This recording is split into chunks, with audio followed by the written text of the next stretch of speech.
আসন্ন জিম্বাবুয়ে সিরিজে টি-20 দলে ফিরছে সিনিয়র অভিজ্ঞ ব্যাটসম্যান ইমরুল কায়েস। ইমরুল কায়েসের জাতীয় দলে ফেরা নিয়ে যা বললেন প্রধান নির্বাচক গাজী আশরাফ হোসেন লিপু। হ্যাঁ প্রিয় দর্শক, তাই এই নিয়ে বিস্তারিত জানতে হলে ভিডিওটি না টেনে শেষ পর্যন্ত দেখতে থাকুন। আর আপনি যদি আমাদের চ্যানেলে নতুন হয়ে থাকেন তাহলে এক্ষুনি সাবস্ক্রাইব করে রাখুন। আর ইতিমধ্যে আমাদের চ্যানেলে সাবস্ক্রাইব করে থাকলে আপনাকে অসংখ্য ধন্যবাদ। ইমরুল কায়েস বাংলাদেশের অভাগা ক্রিকেটারদের মধ্যে অন্যতম। একের পর এক পারফর্ম করেও দলে সুযোগ পান না।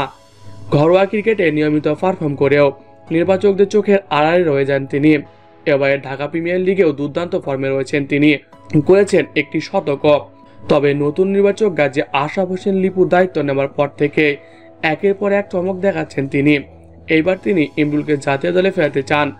আজ দুপুরে এক সংবাদ সম্মেলনে তিনি বলেন, দেখুন, আসন্ন জিম্বাবুয়ে সিরিজে আমরা এমন কিছু খেলোয়াড় চাই যারা দলের সাথে দ্রুত মানিয়ে নিয়ে রান তুলতে পারবে। সামনে বিশ্বকাপ, আমাদের হাতে খুবই সময় অল্প। লিটন রান করতে পারছে না, তাই সাদা বলের ক্রিকেট থেকে বাদ পড়েছে। এমনকি টেস্ট দলেও রানের দেখা নেই তার ব্যাটে। গত সিরিজে সৌম্য সরকার খুব ভালো করেছে, তবে শেষ ম্যাচে ইনজুরির জন্য তাকে আমরা জিম্বাবুয়ে সিরিজে পাচ্ছি না।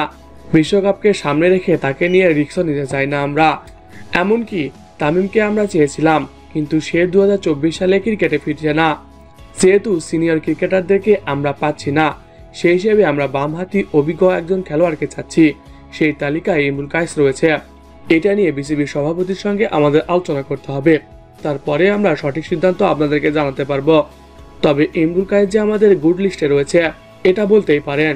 তো প্রিয় দর্শক, কে কে চান ইমরুল কায়েস আসন্ন জিম্বাবুয়ে সিরিজে জাতীয় দলে ফিরুক? কমেন্ট করে জানিয়ে দিন। এছাড়াও খেলাধুলার সকল আপডেট সবার আগে পেতে হলে আমাদের চ্যানেলটি সাবস্ক্রাইব করতে ভুলবেন না। ধন্যবাদ সবাইকে।